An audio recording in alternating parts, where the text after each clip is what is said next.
दोस्तों, कुरुक्षेत्र में कौरवों और पांडवों के बीच लड़े गए विनाशकारी युद्ध के बारे में तो आप जानते ही होंगे और यह भी जानते होंगे इस युद्ध में करोड़ों योद्धा वीर गति को प्राप्त हुए थे। यह युद्ध धर्म और अधर्म के बीच लड़ा गया था, अर्थात जो योद्धा पांडवों की तरफ से भाग ले रहे थे वे धर्म के पक्ष में थे और जो योद्धा कौरवों की तरफ से भाग ले रहे थे वो अधर्म के पक्ष में थे। दोस्तों, कहा यह जाता है कौरवों में सबसे बहादुर योद्धा था दुर्योधन, जिसके चरित्र को पूरे महाभारत में अधर्म की तरह दर्शाया गया है। पर हम जब महाभारत के स्वर्गारोहण पर्व को पढ़ते हैं हमें पता लगता है मृत्यु के बाद दुर्योधन को स्वर्ग में स्थान मिला, नरक में नहीं। तो दोस्तों, यहाँ प्रश्न यह उठता है दुर्योधन जैसे अधर्मी को स्वर्ग में स्थान क्यों मिला, नरक में क्यों नहीं? तो चलिए जानते हैं अपने इस वीडियो में।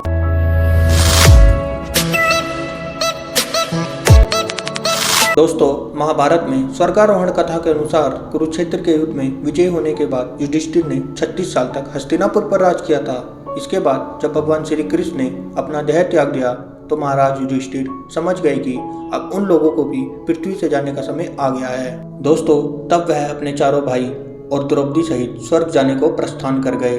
थोड़ा समय चलने के बाद उनके साथ एक कुत्ता भी साथ चल दिया।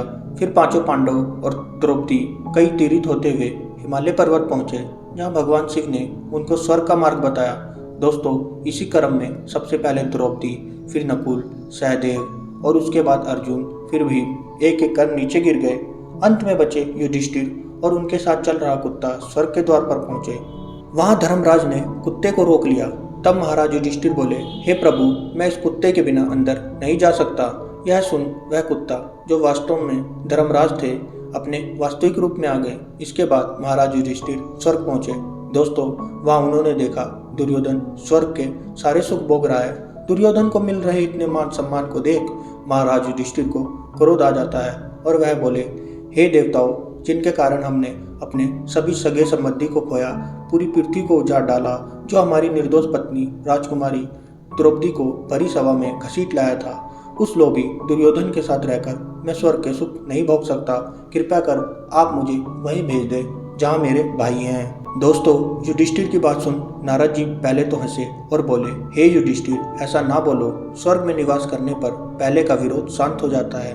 महाराज युधिष्ठिर, आपको दुर्योधन के लिए ऐसी बात नहीं निकालनी चाहिए, क्योंकि दुर्योधन ने कुरुक्षेत्र में अपने शरीर की आहुति देकर वीरों की मृत्यु पाई है। महाराज, दुर्योधन को बचपन से ही सही संस्कार प्राप्त नहीं हुए थे, इसलिए वह सच का साथ नहीं दे पाया। लेकिन मार्ग में चाहे कितनी ही बाधाएं क्यों ना आई हो, दुर्योधन का अपने उद्देश्य पर कायम रहना, दृढ़ संकल्पित रहना ही उसकी अच्छाई को दिखाता है। इसी कारण सारे अधर्म कार्य करने के पश्चात भी उसको स्वर्ग मिला, नरक नहीं। तो दोस्तों, आप इस कहानी को सुनकर समझ ही गए होंगे कि दुर्योधन को स्वर्ग क्यों मिला।